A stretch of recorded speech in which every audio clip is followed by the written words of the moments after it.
I mean, most entrepreneurs don't have their MBA.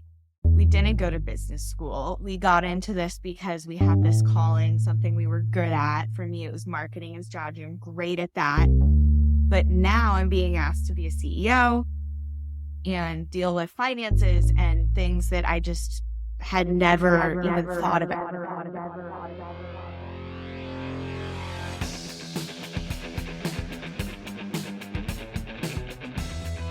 Hello and welcome to Business Underdog, the podcast where we bring you inspiring stories for the aspiring entrepreneur. I'm your host, Eric Remer, and I'm thrilled to have you join us on this exciting journey. So I am so excited for listeners to hear this next podcast that we have with Krista Ripma. Krista is the CEO of Authentic Audience and a friend, an entrepreneur, and really just a brand setter. She is a really unique, amazing individual. But why I think this is so important and so valuable for everyone to listen to. And I'll tell you what I learned from it, which was super cool. Not only the regular stuff that all of us as entrepreneurs deal with in terms of, how do we more effectively hire and fire and all the challenges and overcoming our doubts and our fear and having mentorship, all that exists. But why Krista was so unique and why I wanted to join the podcast is Krista is focused on truly authentic brand marketing and bringing who you are, your frequency, your vibration out into the world in a way that connects with other people, that brings it back to yourself and your business. And if you think about a lot of service-based businesses, it doesn't matter yoga studios who she works with and solar companies who she worked with, or plumbers, electricians, and HVAC. Most of these organizations, they have a story to tell. And most of them are not telling the story, so they can't differentiate themselves in the marketplace. And so I was fascinated by the things that she's doing at Authentic Audience. It's great to hear some of the stories of a young, growing entrepreneur and overcoming some really difficult challenges that she's had along the way. And I was just so excited to be part of it. Even though I've known Krista for a little bit, I didn't know a lot of the story. I didn't know the whys behind it. I wasn't even fully aware of some of the great things her organization does. So sit back, relax, listen, and I hope you enjoy. I am just so excited. Krista, I'm so excited to have you here today for two reasons. One, not only am I going to hear your story, which I don't even know really, the whole story of why you started, Authentic Audience and all the trials and tribulations that all entrepreneurs go through, but because what you do is so unique, and how you do it is so unique, and what you provide to your business clients, mostly small business clients, how that could be helpful to all the people that listen that are small business clients that don't have the access to someone of your talent. So really the combination of everything just honestly excites me. So welcome, Krista. Thanks, Eric. It's such an honor. You're like my biggest inspo in business. So I'm happy to be here. Well, I appreciate that. And I mean this sincerely. I'm excited to start off with just understanding what was your inspiration? I don't think we ever talked about it. What was the inspiration to be an entrepreneur, to start Authentic Audience?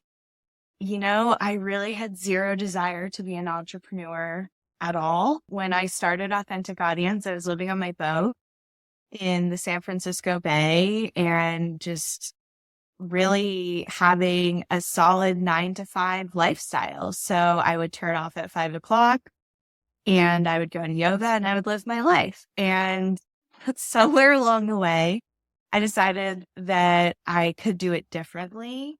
And it was really within the world of marketing and advertising and seeing this gap for purpose-led business and sales.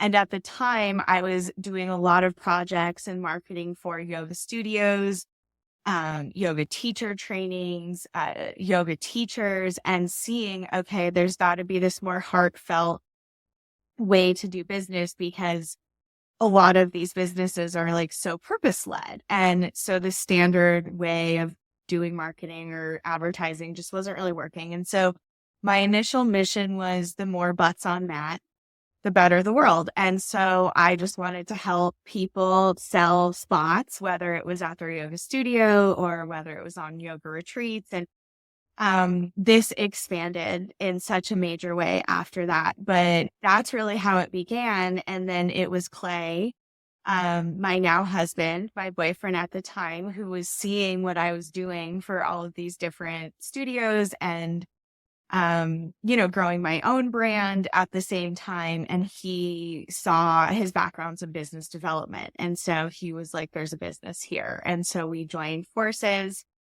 in 2017 and started Authentic Audience, which is now today, digital marketing and creative ad agency. At the time, it was the heyday of the Facebook tracking pixels. So people were getting like 10x ROI.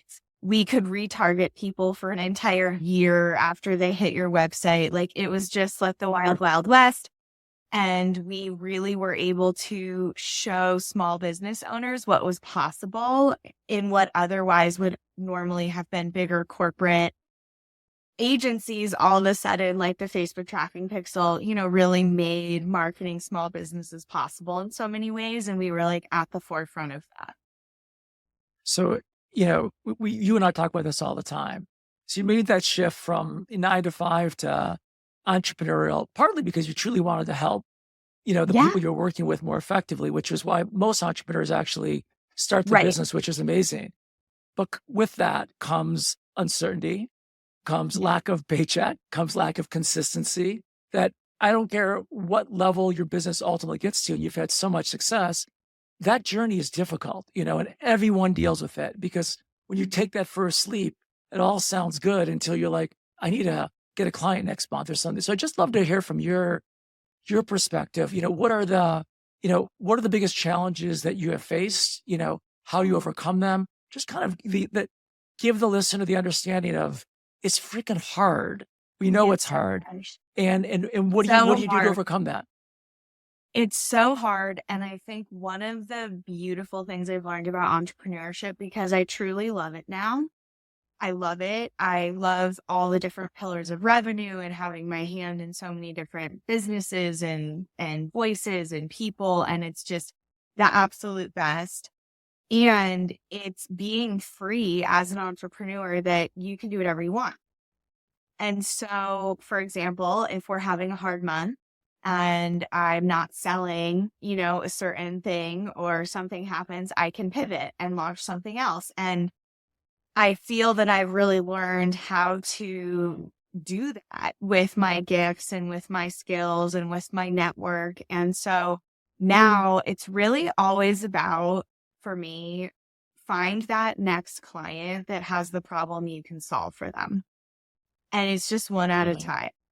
And when you find that client and you can start to solve their problems, they have more problems. And then you can solve those problems. And then they become a long-term retainer client. And then all is well in the world. And so I think for me, it's just that access point, and taking it day by day. But if I put like the pending doom of the next 6 months on my shoulders today, that's going to make me a really ineffective leader. And I think that's the trap a lot of us get stuck in. And you have to be okay with not knowing where your revenue is coming from 6 months from now.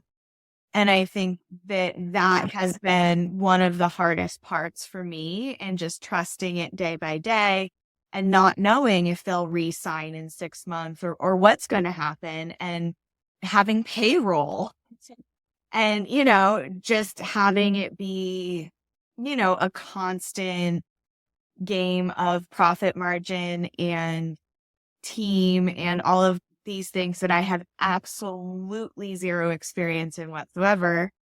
I mean, most entrepreneurs don't have their MBA. We didn't go to business school. We got into this because we had this calling, something we were good at. For me, it was marketing and strategy. I'm great at that. But now I'm being asked to be a CEO and deal with finances and things that I just had never even thought about. Krista, how big is your team? How many people do you have, including contractors working with you? Including contractors, I have about, 15 or 20 people that I'm working with regularly. And then I'm a fractional CMO for another company. And there's about 10 to 15 people that I support and manage over there. So it became very quickly something that was just me and my business partner, and I was the business and I was executing the business. And now there's this whole team of people looking to me to have answers. My biggest challenge when I was starting my first company, it doesn't matter if it was the first, second, third, or fourth company, you get to the point and the question is around, how do you manage the doubts? Because what I would always say is, everyone thinks that I have it under control because they're looking at me. Right. And I look around and be like, well, who am I looking at? Like, well, like what do I do here? Because everyone just assumes that I have all my shit together and I know what's going to happen. But who am I supposed to believe in those moments when I have doubts? I'm just curious when you have those moments of doubt, because then you put it really well earlier that try to stay in the present, don't look 6 months forward. But I don't care who you are, doubt seeps in at, moments of the journey. Every day. So what do you do? How do you manage those moments of doubts? Well, I call you. I mean, that's true. That is That's true. true, Eric. But And besides that. yeah, I think this is why mentorship and advisors and spiritual practice and spiritual teachers, I think, are so important. And it's like my counsel, and so you're on that counsel. Some of my other mentors that are on that council, and you put things in perspective for me. And I think one of the hardest parts of my doubt is I don't know what I don't know. And that's really hard because when I have the information, I'm a great leader. I can make great decisions. And I've now reached this level of business where I don't know what I don't know. And so I have to ask for help. And so I think in those moments, getting comfortable with asking for help. And so just recently, I asked my investors for help, and they came through in such a major way. And it just can be this really uncomfortable position. And I think for me, it's either been to going to my mentors, people that I trust, to really remind me of my own power and capabilities, because really at the end of the day, it's up to me. And I think we can give our power away very easily if we don't understand, or I'm delegating, or this and that.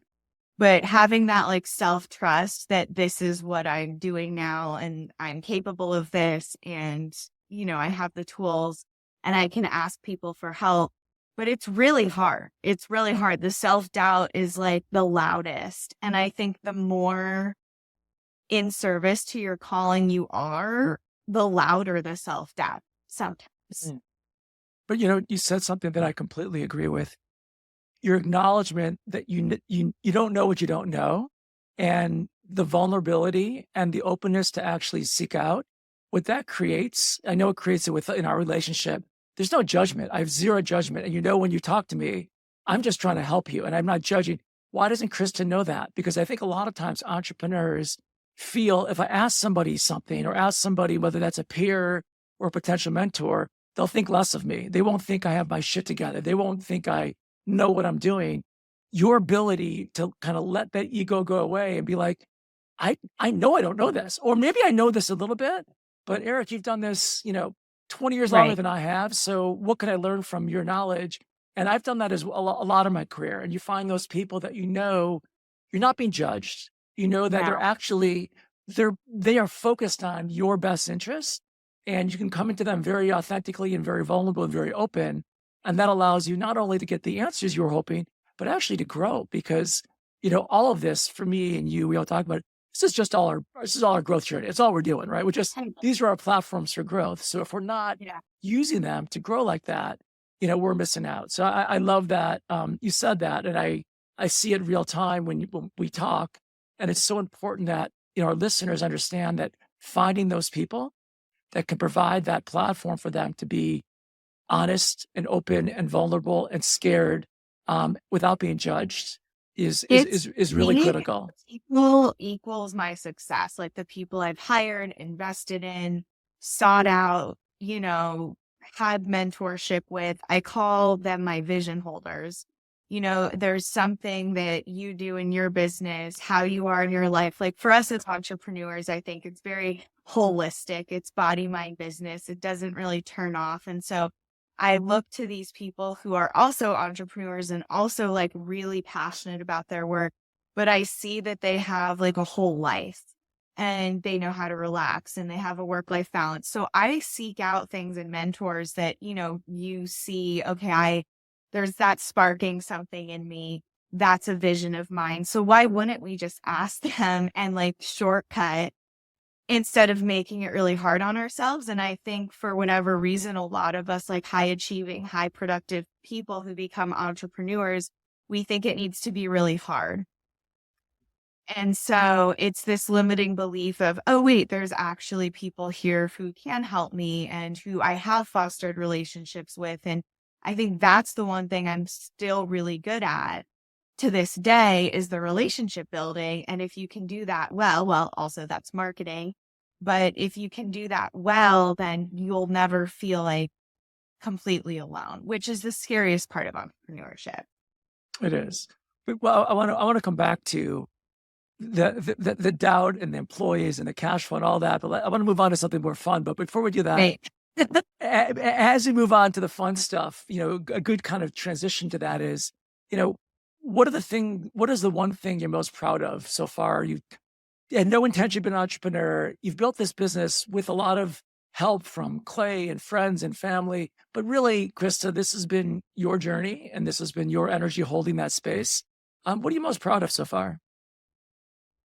Honestly, my team.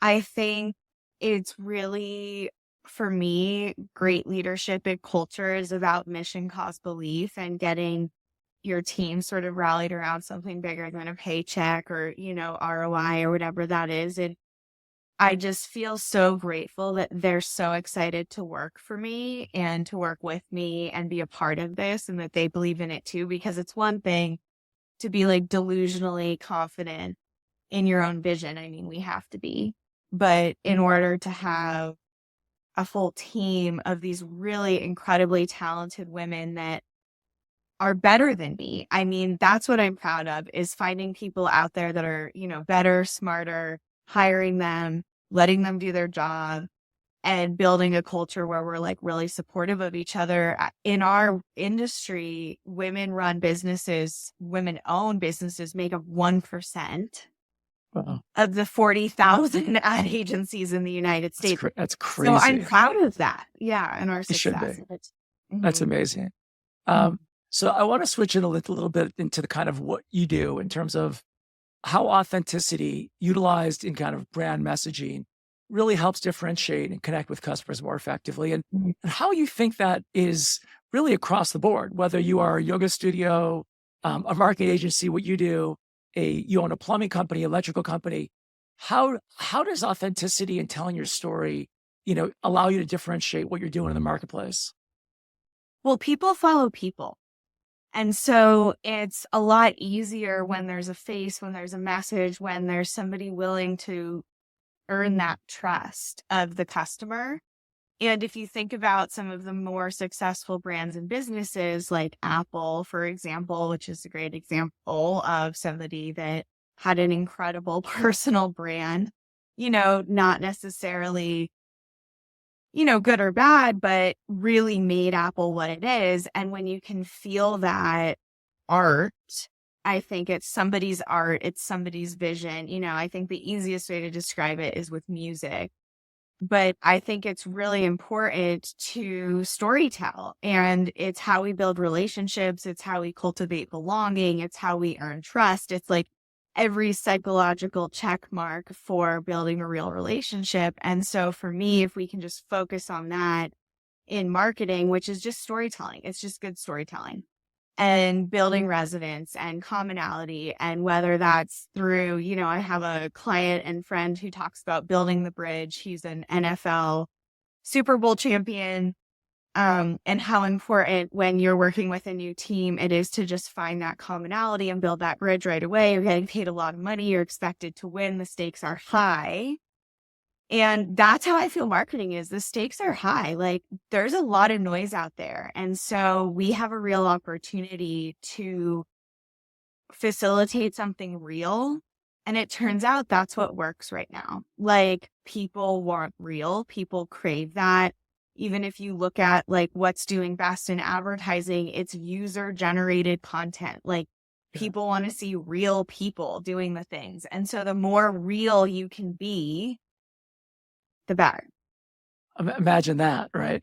I was, this is a really funny story. This was years ago. I was selling kind of a big kind of partnership with this large, banking client that was going to private label our software and sell it to the banking clients. And we had this relationship, and with the relationship guy on the other side, we're going back and forth, and we actually closed a deal. And I developed a friendship with this guy. And he said to me one time as a friend, he goes, Eric, just want to compliment you. We do a lot of training at this XYZ bank. I won't say who it is, about trying to sell, authentically. And we do this because what is your tactics? What do you do? Because it's so, you've done a really good job. I'm like, I honestly I'm just being me. I'm not really trying to do anything. Right. And that's why you're a vision holder for me, because you have this really unique, job. You're very successful and you're one of the most authentic people. Like you're Eric.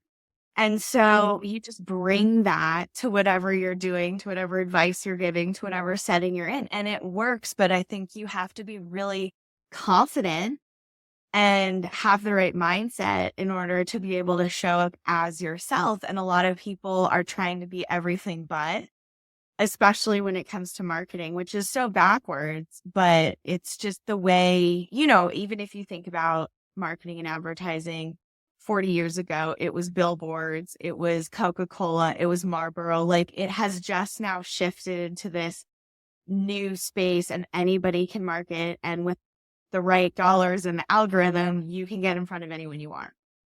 And so what are you going to say? Like that matters. Right. Right. And when you think about your value and your passions around the authenticity part of it, has there ever been a time where that has actually been a detriment in terms of you getting a deal or you holding your values of that authenticity? And I can imagine some of the people that you do work with may think they're being authentic, but they're kind of full of shit. And, how do you work with them to provide that, that story when it's not at a core level truly authentic? Well, advertising is funny because the people that have big experiences in that way, like you said, that come off inauthentic, and they're not ready to be seen. And I think when you invest in paid advertising, you're saying like, I'm willing to invest dollars in being seen in front of those people I'm here to create and buy for. And if you're not ready to be seen, it probably means there's like something inauthentic going on there. And so I get to witness a lot of things that come up when it comes time to actually turn on a campaign, because it means real traffic is going to find you, and that self-doubt of like, what if people don't buy, or what, it just, all of this stuff comes up. And I think the more confident you can be in your art, in your work, is like what's going to be the magnetic thing that attracts people, and you're really excited about it. And so I tell people all the time, like, I can't be more excited about what you're selling than you. And people are not excited to sell their, and I'm like, I can't be more excited about this book launch. I've had 2 clients this week, and I'm like, do you know how stoked I would be if I was publishing with HarperCollins this week? Like, let's get it together and get excited for this. And so I think sometimes when it comes to time to market our own stuff, we've put so much time into the building, the scaling, the product, the engineers, like everything that goes into it, that by the time you come to market it, you're almost like resentful that you have to in a lot of ways. But it's like the most important piece. This is like you saying, you are the bridge to whatever it is that you are selling and sharing with the world. And so it just becomes to me about making sure people know that authenticity wins. Like, it's so cliche, but it works every time. Like, the more real, the more honest, the more transparent, like with the reason why we're successful, we show people our numbers. We tell people what we do. Like,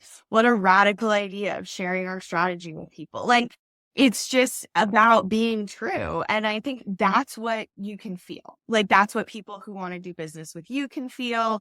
That's what makes it an energy rich experience for people. I love that. And I know you use a lot of storytelling in your marketing. How does storytelling kind of get that message and really relay that authenticity to the end customer? How do people do that effectively? And by the way, a second question, does that work for not a book launch, but, can a plumbing company with, 12 trucks on the road, authentically tell their story and make a difference in the marketplace? Yes, tell me what makes you unique. Are you family run? What areas are you servicing? There's just so much. I'm thinking of one of my solar tech consults right now who've, I think, like almost 10x their business in the last year with paid advertising. And it's all about family run. And it makes the biggest difference, I think, when it's coming up again. Like, people care who they're buying from. And I think we care more than we think. And so if we're telling a story as part of that, and it can be a part of our culture, it can be a client success story, you can go above and beyond and infuse more of your gifts into whatever it is that you're doing.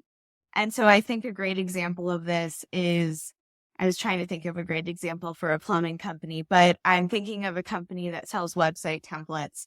That could be a pretty boring email list to be a part of. They just sell, different website templates, but the founder is really innovative and an amazing writer. And so she writes the funniest email column every week, and it has grown their email list so big that when they go to launch new templates, they sell out. And she's bringing her experience as a writer, and it's so funny and it's so real. And it's like stories about her week, her children. It has nothing to do with email marketing at all, but she's found this really fun way of connecting with everybody. And it's like, how can you bring more of you into it? For example, I don't know a lot of advertisers who are raking their clients, before sessions. I teach business education and body, mind, business. And I have this spiritual element to just who I am. And it comes through in our writing and in our website and our content. So it sort of attracts other people that are on that frequency. And so it can be really nice to think about how you can make it as little about you as possible and as much about your customer and client, but use your story, use your experience, use your skills to show that you are the expert and help them. And so instead of talking about me, I'll think about, okay, who's my dream client out there? And what's an email I can send, a post I can send, an ad I can write that's going to solve something for them today, that's going to be in service to them today. And usually it means bringing in my personal touch. And that's how we can really be in service. And people can feel it. Well, you use the word frequency, and I'll take that into vibration. And if you think about, everything comes back to the vibration, the frequency you're putting out there.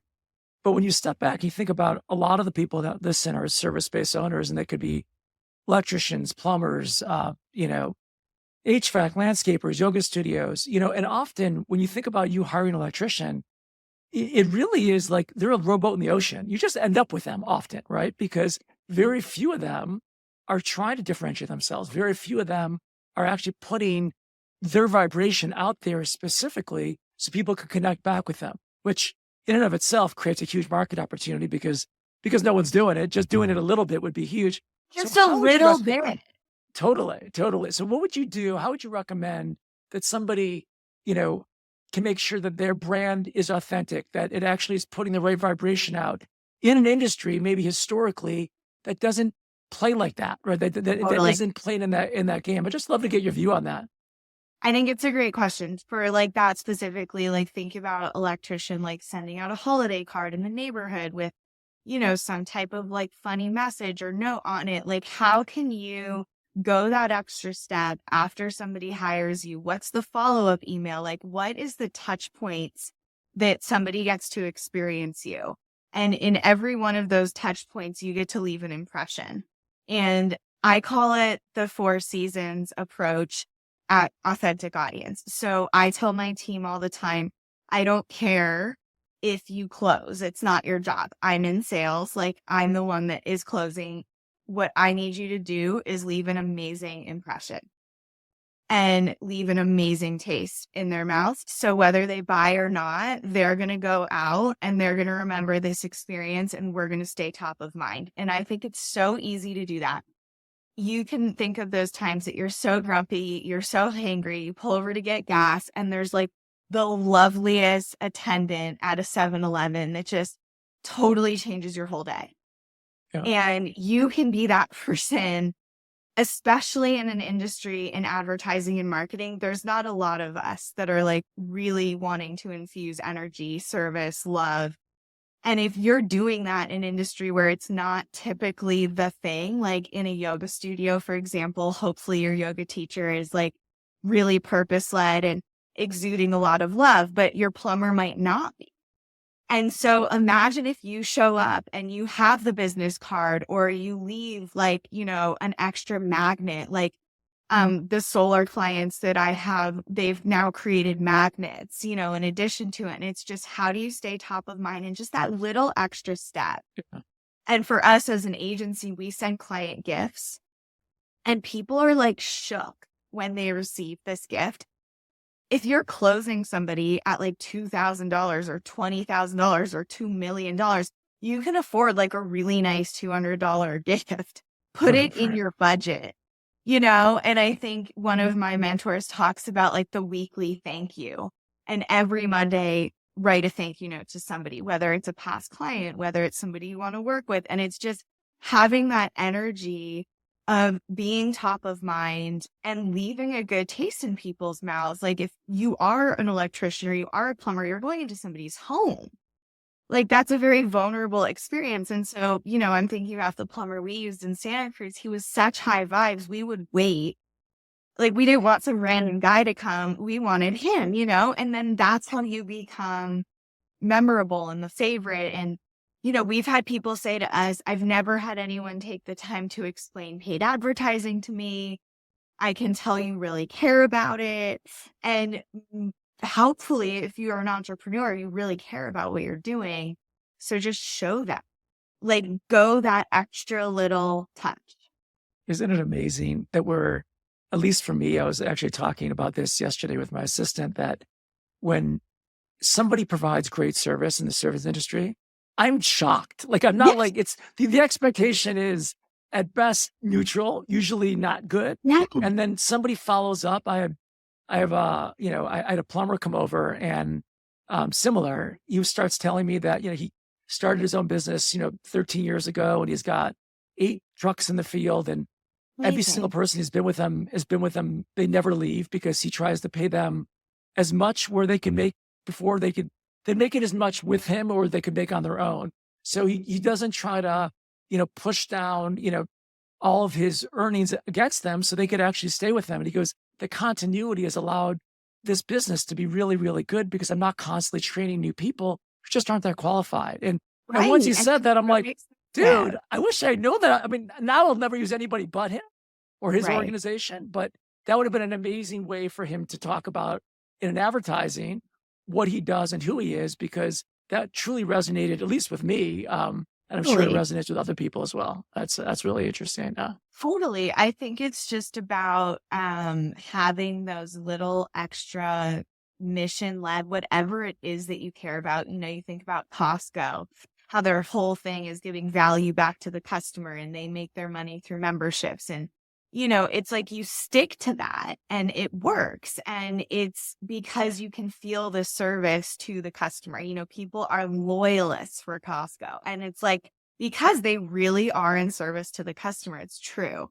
And so it needs to be true. But if you're an entrepreneur, chances are it is true, and you really care about what you're doing. And it can be easy, going back to everything else, to let all of this other stuff take you down. You're in scarcity, you're in fear. It can be really hard to feel in service and excited and, high vibes. But when I sit down to write my emails, to pay payroll, whatever it is, I'm very aware of the energy I'm bringing to that moment. And I think Yeah. that's what we can control as business owners in all moments.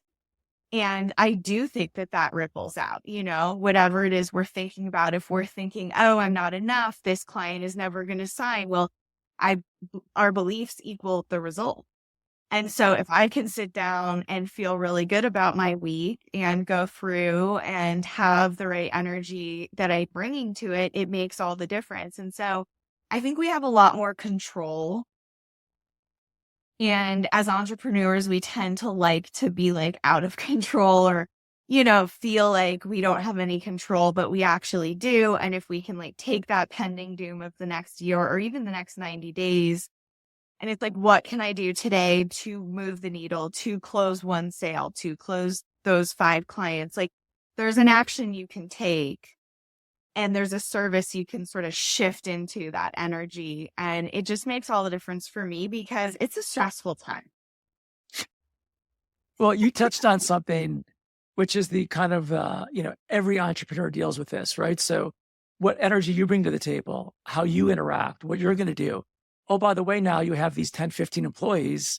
And how do you deal with, I'd love to get to some employee challenges you've had because your energy, as much as you kind of you're holding the space for everybody and it's your energy that's going to go out the door.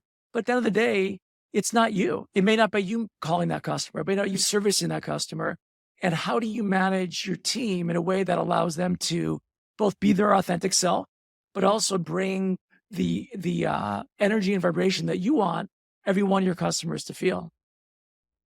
Mental health is really important, I think, and it's something that I make sure that I call out. So if somebody is on my team call and they are having an experience or they are having a low day, I'm going to, acknowledge it pretty directly.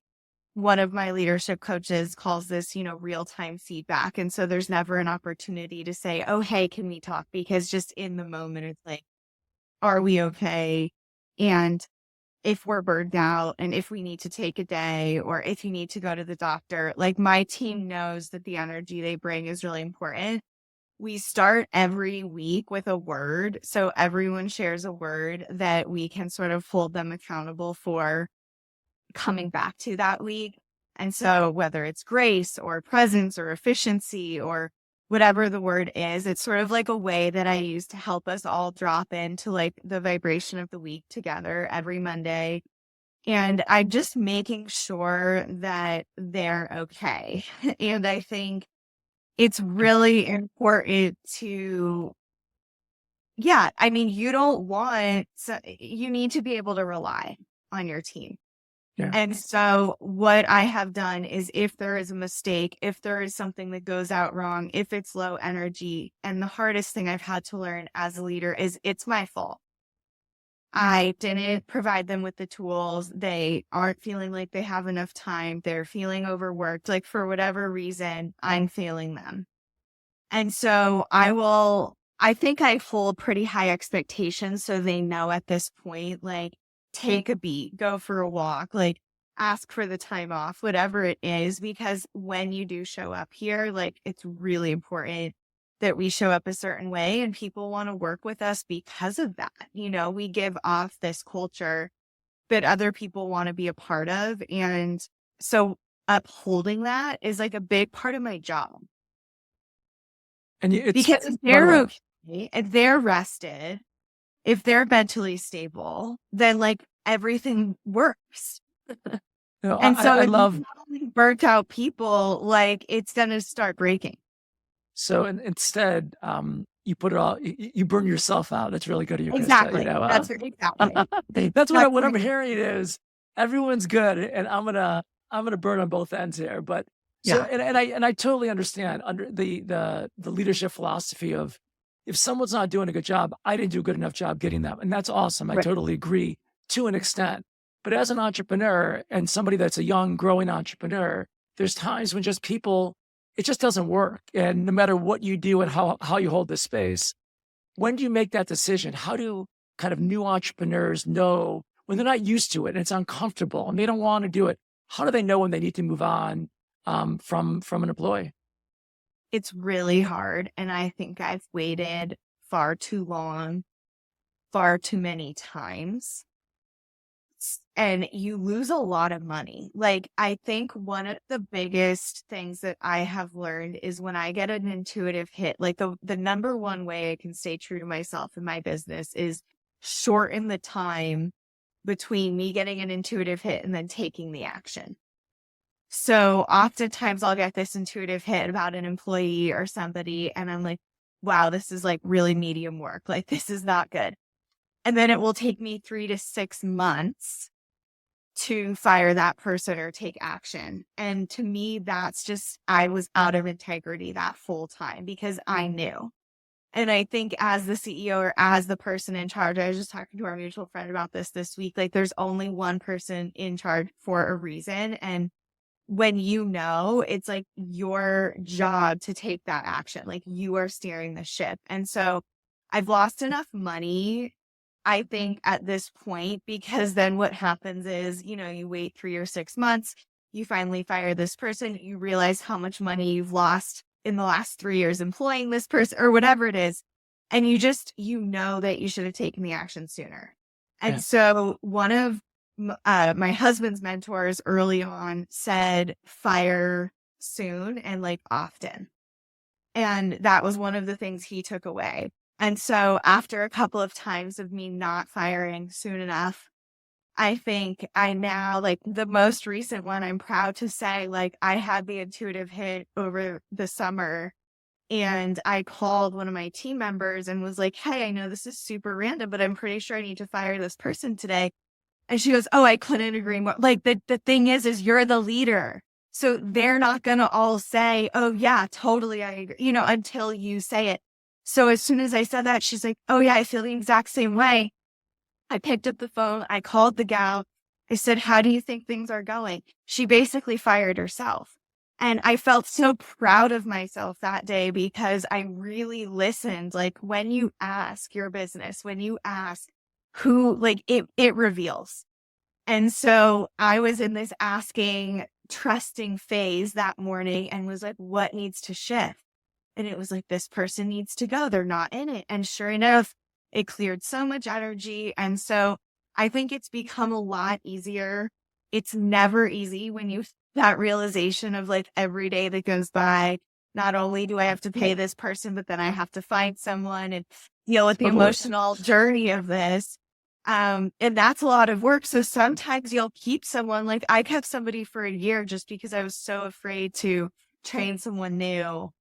And so I think really having that self-trust, like, who the A players are and who's going to get you to the next level. And if you have somebody on your team for longer than 3 months or 6 months, when you've known, like, you got to do something, and it's like, it's not easy, but it's why you're in charge.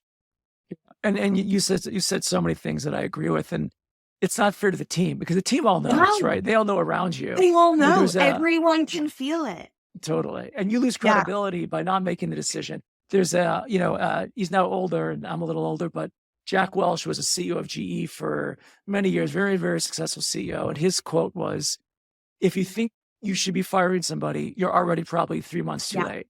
And it's very unmillennial of you to say, fire fast, fire often. But the reality is it's a disservice, not only to their employees, to your coworkers, but actually to the individual. I realized this early on with your story about the woman kind of firing herself. If somebody isn't doing well, like my goal, and I know yours as well, Krista, I want everyone to freaking fly. I want them to be so successful. I want them to be feeling amazing about themselves.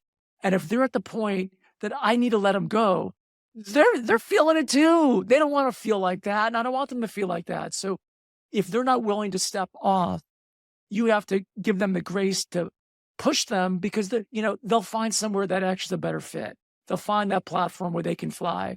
But if they're afraid and you're afraid, to your point, both people are doing a disservice to each other. Yeah. So I couldn't agree more, but it's difficult. It's really hard. That exact example, firing that person over summer, she's completely like going in her own direction now. And it's like breaking up with somebody. It's like, if it's off, if it's wrong, every day that you stay, you're actually, they're missing Totally. out on meeting their person. And so I think it's really hard and we put a lot of pressure on ourselves. But at the end of the day, like we can't be responsible for everybody. And I think that's a lesson that I have to keep reminding myself as I scale, because having that expansive mindset of, oh, one day maybe I will have 100 or 200, like chances are I'm gonna have to fire some more people. And so having that sort of energy of, in order to grow, we have to let go and we have to shed. And it's not always a bad thing. I mean, we've been fired on dozens of projects. I've been in business for 10 years. I get fired all the time. And Right. it's sometimes I'm like, oh, thank God. Like I would have paid not to have to work with that person anyway. But it's just one of those things that it's like, I think either way, whichever end of it you're on, you can see it as a real opportunity for the next project, for the next opportunity. And it can be really hard. I think so much of entrepreneurship is mindset, truly. I love that. And we've spent good time giving a good amount of time giving people kind of the realities of what we all deal with and the challenge of the business. So let's go forward in terms of where do you see kind of marketing, digital marketing, authentic market heading? And how does an organization make sure that they are not going to get left behind? And what do they need to do today to kind of be prepared for the next stage of marketing with AI, with all the things that are happening?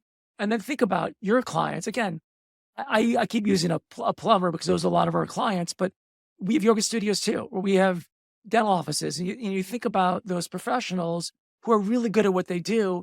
They're not thinking about how to use AI to market more effectively. They're not Right. thinking about, how to get my brand voice out there. So what should they be thinking about today so they can be more effective in the future? I think what you can automate. I think people are really afraid of automation and AI taking over. And I just feel that the human prompt is always going to be really important. Like even the robots in my house, I have a robot vacuum and our kitty litter, like they're breaking all the time. Like you still need a human to control the robots. And I think being like in control of your robot army is how I sort of want you to think about it, and think about everything that you can do to automate what's not you in your genius zone. And so there's so much you can automate in marketing. I know very few people that really enjoy marketing. It's why I have a company. It's why I exist, because most companies want to do everything but. And so what I would come in and do right away is look at how many ways I can automate what you're doing, repurpose your content, diversify it across platforms. Like with AI right now, you could take this podcast and turn it into 5 blogs, 16 social media posts, an entire workshop with a companion worksheet in about 10 minutes. I now have thousands of hours of me teaching, talking, right, like strategies, etc. And instead of being afraid of, me losing that, I can't wait to get that into a place where I can turn that into so many different educational tools or blogs or SEO or resources. And it doesn't mean my time.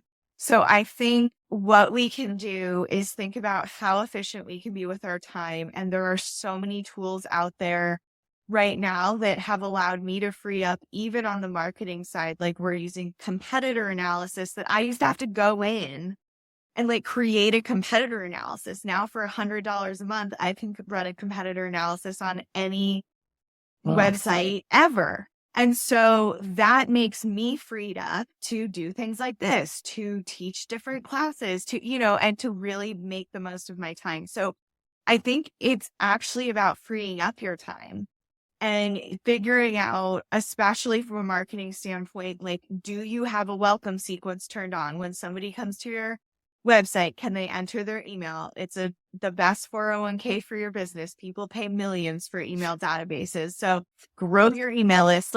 And then once somebody gets on your list, you could set up a great automation sequence, getting them into your funnel without you ever having to come online.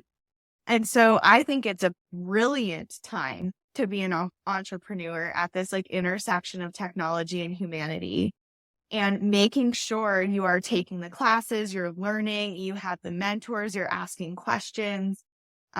What tools are other people using, and just really making sure you're staying like as the learner, like as a visionary. It's like our responsibility to make sure that we are on the cutting edge of whatever industry it is. And so if there's an AI tool out there that can make not only your life, but your customer's life easier, lean into that, because it will free you up as an entrepreneur to do more creative, cool things instead of like keeping you in the weeds. Like now my strategies, I used to have to talk to somebody for 90 minutes.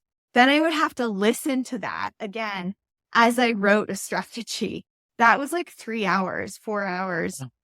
And now I can take the transcript, upload it, give it my exact strategy template, and say, turn this transcript into a business strategy using this template in less than 5 minutes.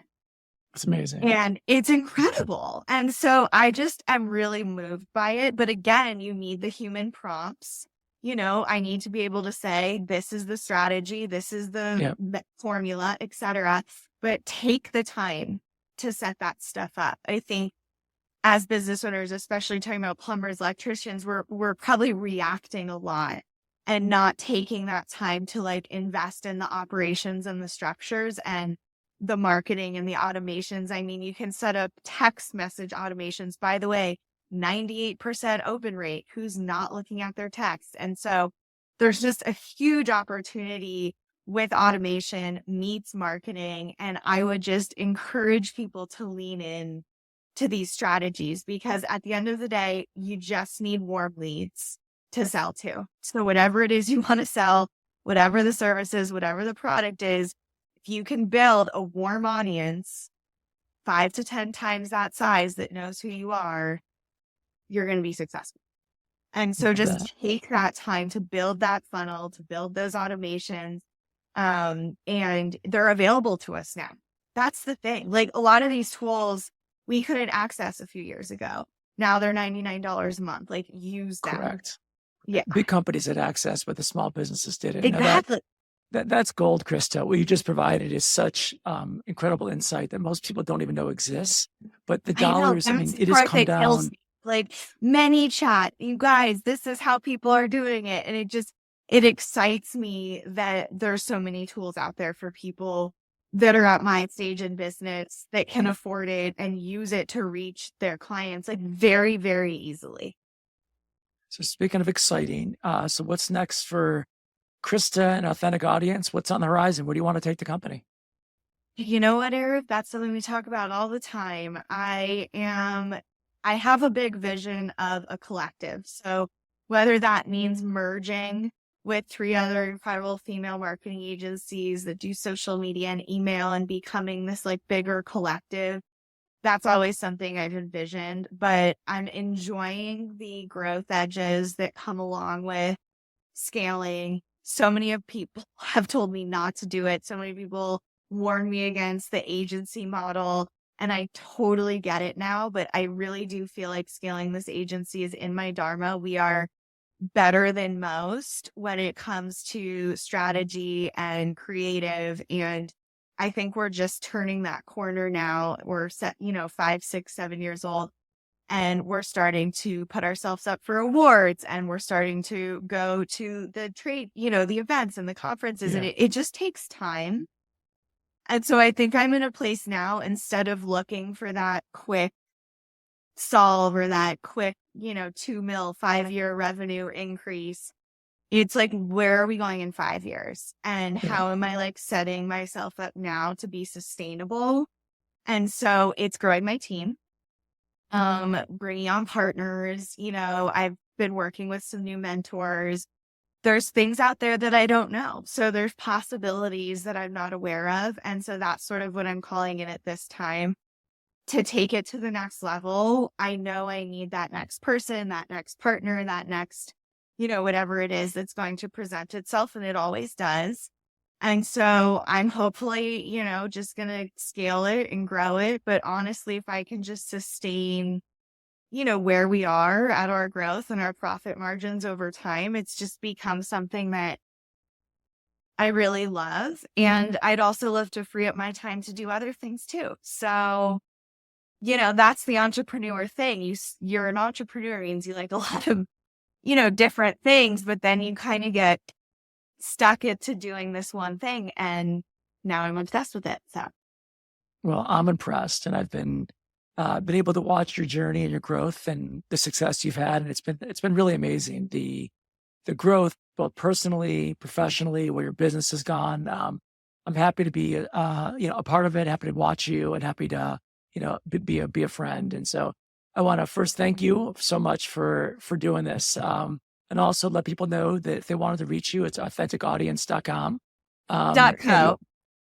.co, I apologize. So No, that's okay. authenticaudience.co. And then you also have a podcast you do as well. Yeah, the Authentic Audience podcast is on hold at this time. I have a lot going on. I have a business club of female business owners. There's almost 200 of us now. So I teach live business classes in there every week. We do business courses, things like that. So I'm really passionate about business education and making sure founders know about these tools. So I'm doing that a lot, and I'm growing the advertising piece. So really any support around advertising, email marketing, any platform we can run on, we can run from Hulu to Snapchat and everything in between. And so wherever your people are, just know that you can reach them pretty easily. So focus on your product and your service and what you do to help people and your story, so that when you're ready to turn on that faucet, they'll convert. Well, thank you, Krista. I'm so appreciative. Eric, and so you're much the fun. best. Thanks again, Krista. Thank you for joining me on this episode. I'd like to invite you to subscribe to Business Underdog on your favorite podcast platform. By subscribing, you'll never miss an episode, and you'll be the first to hear these incredible stories. Please be sure to follow us on social and visit our website at businessunderdog.com for episode updates, resources, and more. And thank you for listening today. Until next time, stay inspired, keep pushing forward, and embrace your inner underdog.